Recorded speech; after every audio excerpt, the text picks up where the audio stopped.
horrible person, we do have some time for questions. And I'm going to maybe ask if everybody sort of wants to move down one. I don't know how far the microphone stretches, so everybody moves a little closer in, and I will hold the microphone at you as Sarah did. And if I could also ask that people, again, stand up to ask your question and also identify yourselves. It's amazing how quickly that drops away, but it is really fun to know who people are. So the floor is open to questions.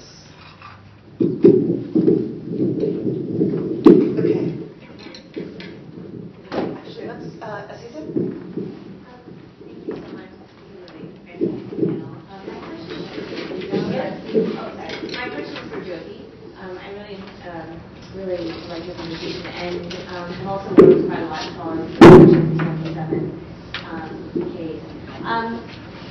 First I wanted to give you an opportunity to talk a little bit about the racialization question, which you brought up briefly, and I'm really interested in hearing a little bit more about it. Oh, sorry, I'm Aziza, I'm a school law. The second thing I wanted to ask, and I think this touches on some of the stuff that's come up in the last panel as well, is on the question of the public-private distinction. In the quote that Peter put up, it was very clear that public sex and prostitution were being distinguished from private sex.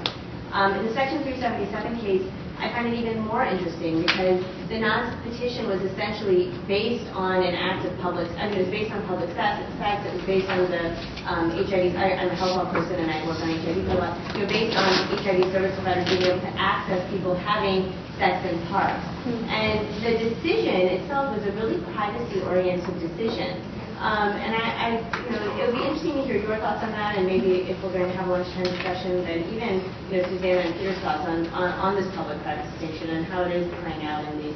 The other thing, and I don't know if you have thoughts on this, but in the most recent decision, HIV doesn't come up very much at all. But in the 2009 decision, it plays a really central role, I feel, and the fact that the NOS Foundation is an HIV service-providing organization.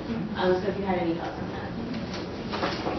Aziza, thank you so much for that. In fact, I've been looking forward to meeting you, so I'm glad.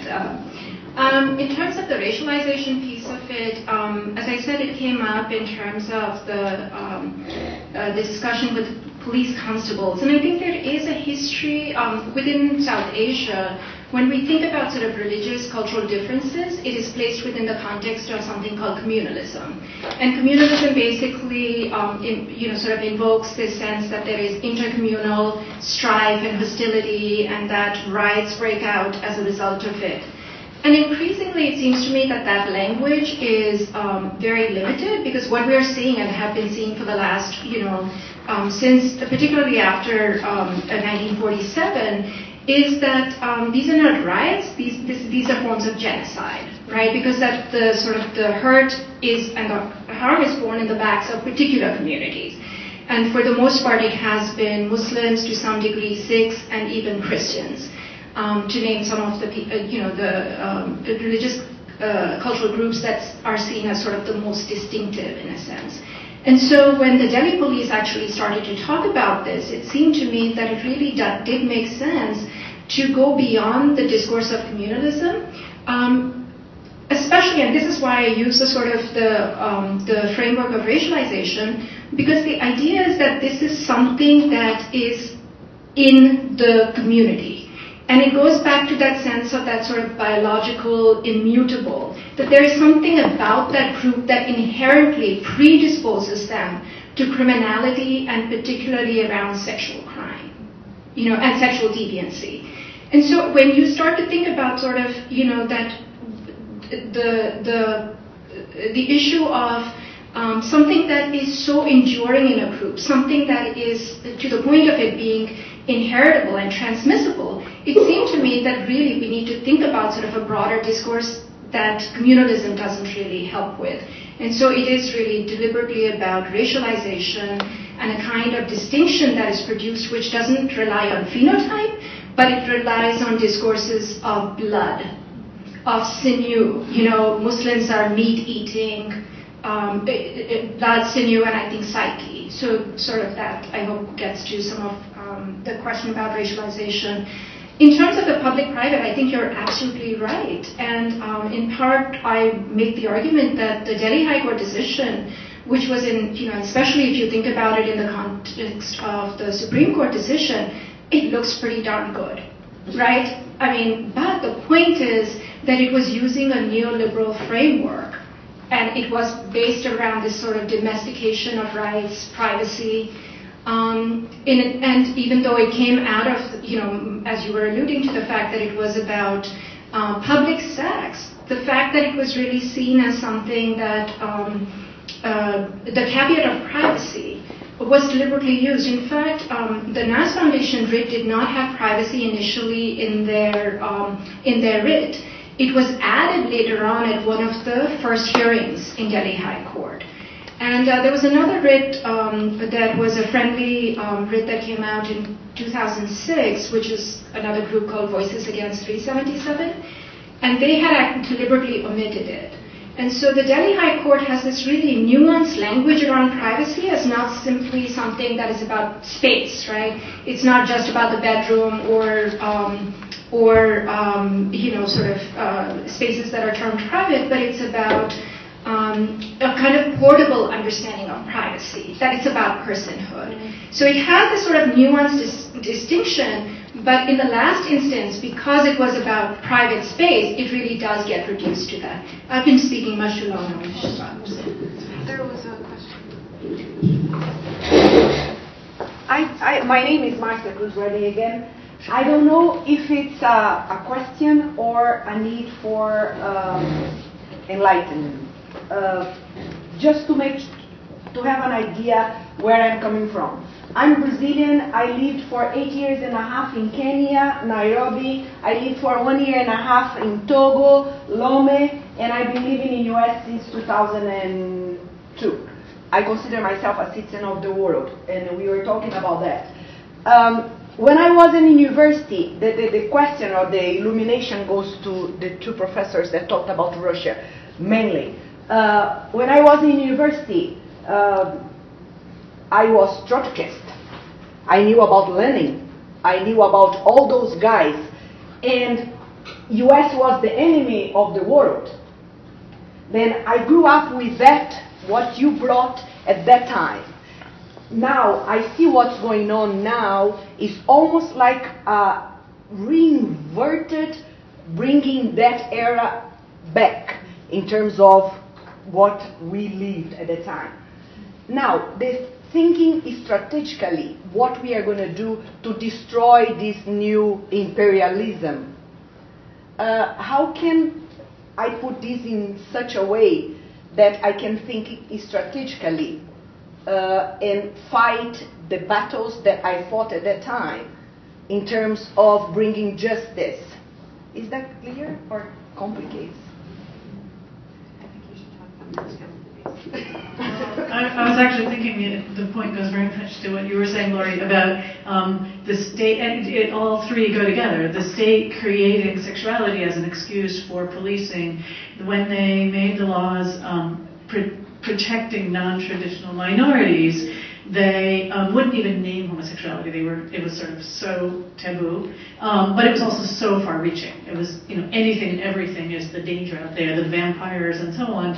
And so it's clear that it both distracted from the real violence against ethnic minorities in Chechnya and Dagestan, whom they cleaned up before the Sochi Olympics. So the nationality piece gets hidden, and it opened the door to this intense violence against gays as an excuse for cleaning up the nation. And so I think it's a very dangerous kind of mobilization strategy that was very classically Soviet. Find the enemy and go after the enemy. And when you run out of enemies, then, you find a new one. And I think that's, and unfortunately, they use homosexuality because it can get all kinds of people, and because there is some resistance to talking about sexuality at all, even while the president of the country is sexualizing the discourse by saying, "I think I see condoms, on the demonstrators." So he takes politics and makes it sexual,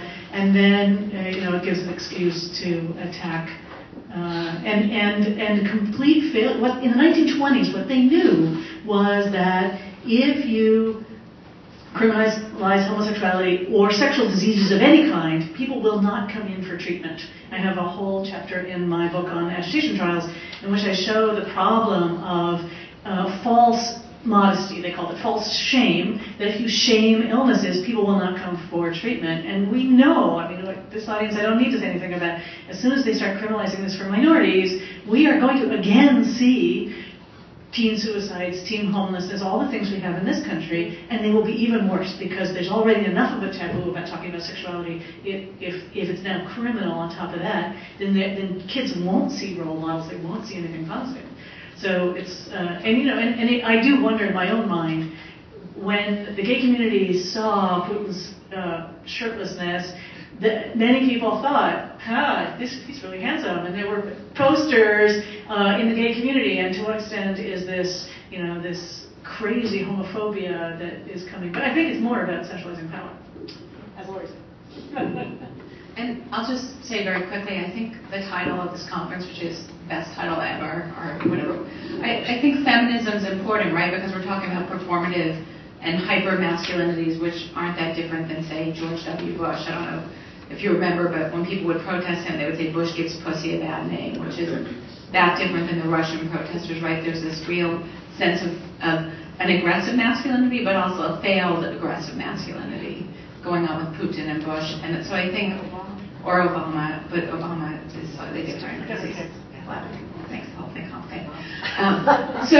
No, but I think that, I think that feminism seems to be important, right? And that there's this real connection between patriarchy and the controlling of sexual politics. And so in Russia, the first part of the title is From Patriarchy to Pussy Riot. I mean, it's not an accident that Pussy Riot protested the Russian Orthodox Church. It's not an accident that Cossacks whipped Pussy Riot members last week. I mean, these aggressive forms of patriarchal control of women's bodies, of women's sexuality, of queer bodies, this traditional values being touted in Russia has to do, I mean, many commentators believe that it's going to lead to anti-abortion laws, just like it has in the United States. So I think patriarchy is central. I mean, what we have to fight is patriarchy, right? Turns out it didn't go away. Yes, sorry. Hi, I'm Serena Farrell from Northeastern. So I want to actually touch on a point that Elizabeth made earlier. And I was wondering if you could talk a little bit about whether or not you think there's a connection between the gross human rights violations that the Russian state committed against minorities, dissidents, political prisoners, that were kind of open but untouched by the international community, these sort of open secrets about torture and things like that, and the laws and things around sexuality. Because it seemed to me that there was kind of momentum going. So we knew about the treatment of Chechen prisoners, for example, in the 90s. Nobody did anything about it. There was scarcely any protest about it. It seemed like it sort of said to the Russians, well, we can do whatever we want. We can have a kind of violent state, and nobody is going to say anything. So do you think there's a continuum there, or do you think they're kind of separate forms of violence that the state is enacting against different kinds of others and minorities? I know this was doing Yes. I think they're all related, but I have to say that this turn against homophobia, turn against homosexuality, took me by surprise. The state has become so neoliberal, and now we're seeing the conservative turn becoming very deep and dangerous. It's not just against homosexuality. The same day they had a law against offenses against the sensitivities of the feelings of believers. And, and back to Laura's appeal, I mean, we may disagree, we may have different feelings, but we can't, to a certain extent, can we adjudicate that? We can't be worrying about people's feelings all the time. Well, clearly they're trying. And then now the top officials have been told they have to read these very right-wing, nationalist, expansionist philosophers from the late 19th century, and they're having seminars of government officials about those people. And so the nationalism and the homophobia all become deeply interconnected. And unfortunately, I mean, this is a stereotype, and I'm not sure I would put this in writing, but what he's whipping up is a very old pre-Soviet Russian anxiety about humiliation. And I think that the notion of Russia, there's a wonderful book about Russia as the bride of the state, and that Russia has been humiliated, so we have to expulse all of these. And anybody who's read Julia Kristeva, you know that there's certain, you create these liminal, the homosexuality works so perfectly because it's the liminal that you can never expel and never get rid of. And Putin himself uses the liminal in his language all the time.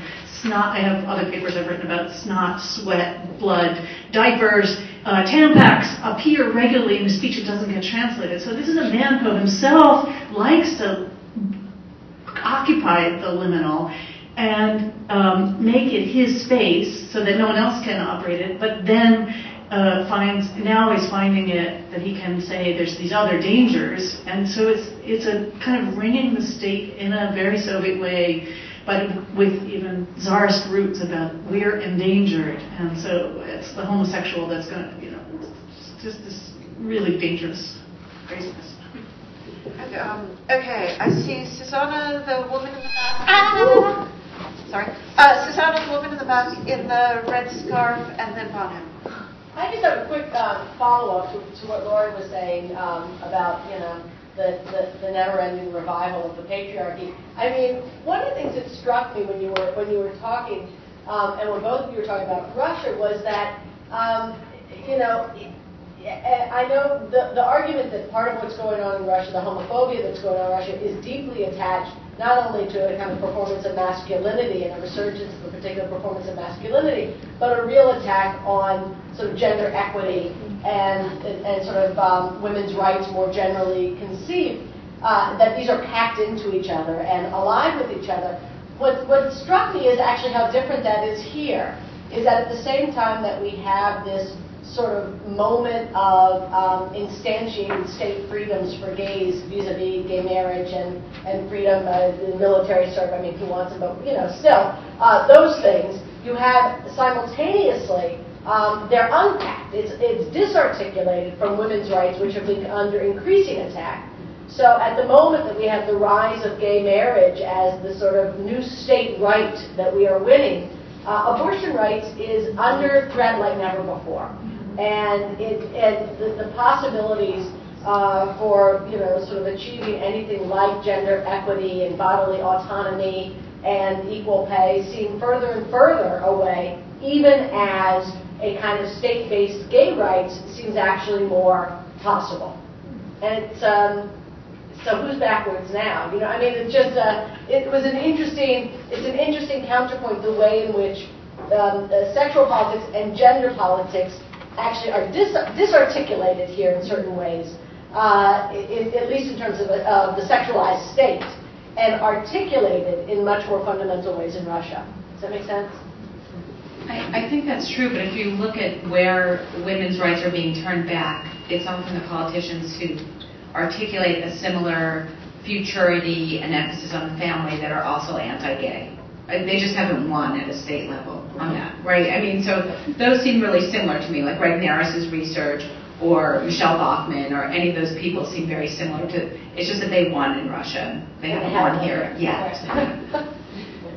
Yes. Yeah, a couple of points. I think before we pat ourselves too much on the back, we should acknowledge that there's plenty of torture and all kinds of drone attacks and things happening in the West. And I guess my question is, just in terms of seeing the West and Russia as opposites, if you look back in Russian history, in the 19th century, in fact, Russian laws under the Tsarist government were more liberal.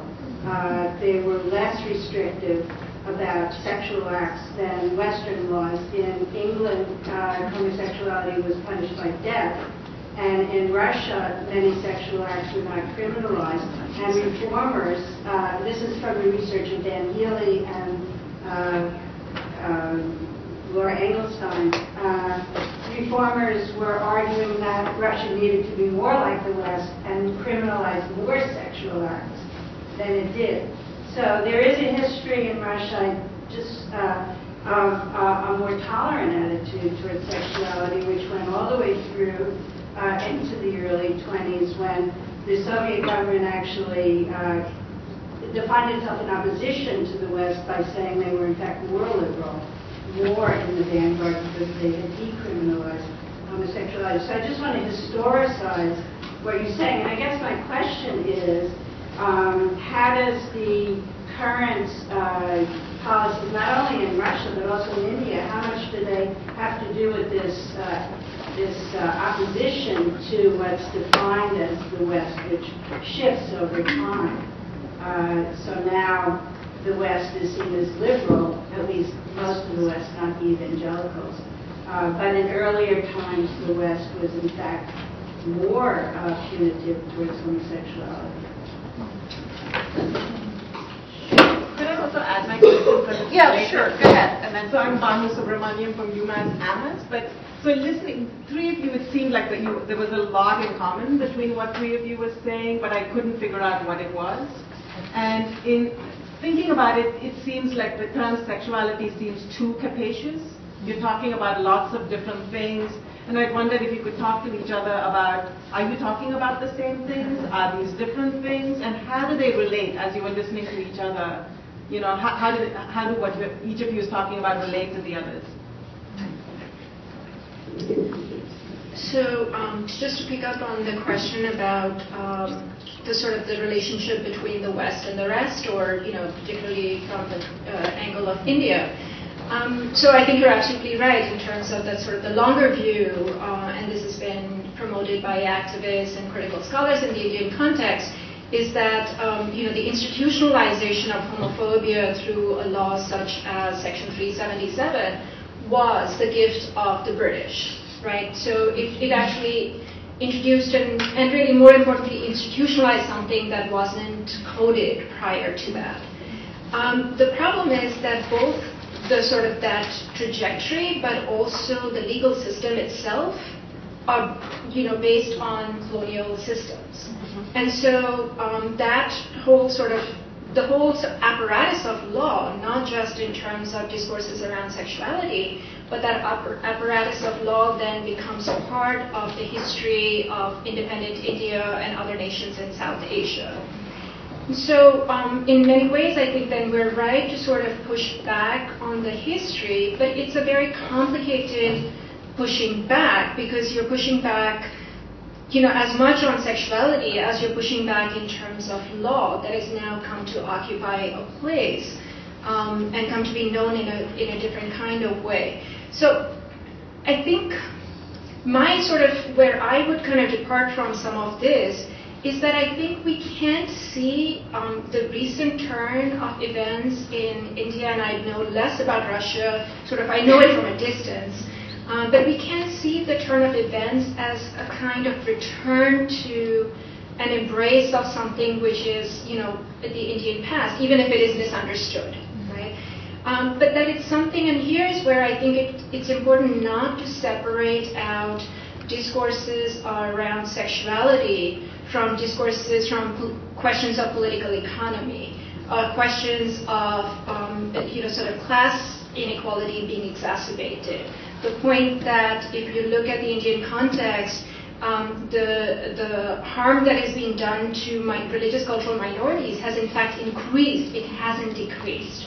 Right? So that there is a kind of ratcheting up of some of this in particular context, and the West is a kind of a shadow figure. But it is standing, it's again the question of, not only like sexuality, but what is the work that the West is doing in this framework, right? And it's doing a lot more than simply, they are liberal over there, we don't want to be that. So I'll leave it at that. And I'll come back to them. So I guess I would like to say that I think that nobody's congratulating the West up here. I think that one of the connections is that, to go back to Foucault, that power is productive. And one of the things that juridical discourse produces is potentially a homosexual subject, or in the case of Russia, it didn't produce a homosexual subject, and I don't know in India. Right. So some of the connections is how the subjects or lack of subjectivity that gets produced in juridical discourse plays out in what is now the neoliberal state that's both moving away and moving out in its power grab, right?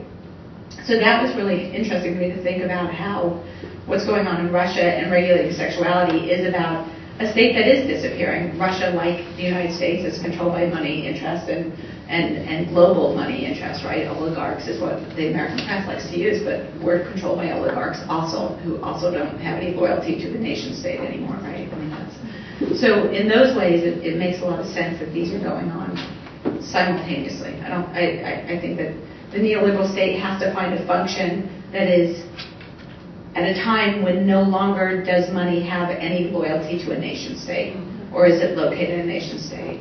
And so that is one. And two, in terms of imagining Russia as doing this as an anti-Western notion, I mean, sure, okay, but the truth is that there's a global circulation of homophobia that happens with people like Mark Magnaris or Paul Cameron, who's the crazy reparative therapy psychologist who was actually kicked out of the APA, but he's a big figure in Russia. He testifies before the Duma. He's on national television. So there's a global circulation of homophobia. There's a global circulation of gay subjectivity. There's a global circulation of queer resistance to this. So in that sense, I don't think we can imagine any of these places as West and East in the same way that we might have prior to the internet or all the things that happen today.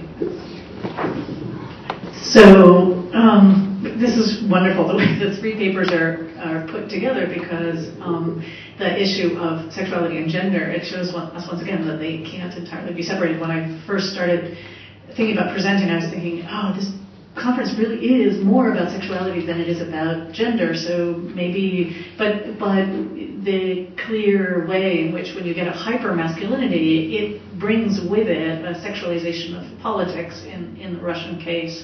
And the thing that I was learning about and thinking about this is both this question of the attack on the state, and the state has to define itself. So state makers are reaching for whatever they can, but also thinking about your point about their deep anxieties about demographics. And from the beginning, Putin has been worried that Russia is facing an AIDS crisis, it's facing a tuberculosis crisis, it's facing a depopulation, it's facing the classic fear that the Slavs will be outnumbered by the non-Slavs.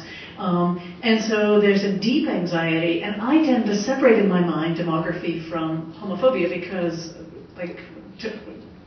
we know that they don't have to have anything to do with each other, but I think they do in the Russian case. So, and to Rochelle's point about the Russian environment being less homophobic, I would agree. We both work on this, that especially in the 20s, they were very understanding, as I tried to say. The problem with the 19th century is, yes, it wasn't as criminalized, but it was still in the domain of the church. And I think one thing that we're maybe underestimating is the way in which the church is, like the state, scrambling and with claws out to reestablish its role in the Russian entity, to establish its... Putin needs the church for legitimacy after these protests. So the church has said he's a miracle of God about Putin, and Putin has been showing even more than ever kissing icons, kissing the patriarch. So he needs the two are symbiotic. They need each other. Something else I was going to say about the church. Oh, but this is actually, I'm going to quote Rochelle herself, who didn't identify herself. Rochelle Rochelle is an excellent historian of Russian sexuality and history. There's so much about this current rhetoric in the Kremlin that is, and in the Duma, and in St. Petersburg Duma, that is extremely backward-looking. They don't have a forward agenda, so they're going back to grab whatever they can from even the imperial period. And that backwardness is really deeply based in an anxiety about what will happen to Russia. And therefore, I think they don't have a positive identity of who they are going forward. That this masculinity, this ersatz masculinity doesn't solve their ideological problems. Are they communist? Are they capitalist? Are they finding a third way? They have failed again and again in the late Yeltsin years and in the early Putin years to figure out what is. They talk about the Russian idea, and they just don't know what they want to be. They're deeply connected with the world economy. There's no way that they can separate themselves from the world economy, but they want to bash the West and separate themselves. And I think behind closed doors, there have to be conversations going on between the fundamentalists here. Without much fun, alas, and the patriarchy and the state. So the panels really fit with around the themes of anxiety and self-definition. Did you want to, Jyoti, do you want to go back to Gomez's question, and then we will? I'll do it in a minute. Yes, quick. So one thing that I would, one quick thought is that in the Indian context, this global circulation of homophobia hasn't actually affected it much. And in one sense, there is this, remember when David Cameron, I think it was, and others sort of said that, funding to post-colonial contexts would be withheld if they didn't fall in line as far as laws around, protection of gays or decriminalizing homosexuality was concerned. So there is the resonance of some of that, and I think there is awareness around it, but beyond that, it hasn't, the right wing hasn't been able to make its impact in the Indian context in a direct way. To come to your point, Donna, which I think is a really helpful way of sort of thinking about the connections or even the differences, to me, just the thing that comes to mind is that taking seriously, I know this is very sort of, overhashed, but Foucault's point about sexuality being a dense transfer point, right? And it's not just in terms of, as I was saying, that what I'd like to be able to do is to connect questions of desire, subjectivity, sexual orientation, with the broader questions of demographics, with the broader questions of sexual anxiety, because I think really, the moment calls for us to be able to hold these analyses together. So, thank you. So on that note, we do have lunch set up in the back. Susanna, I don't know if you have plans that you want to announce or that I should announce. Personal plans? Plans about our lunch. First let me just ask for a hand for a wonderful panel.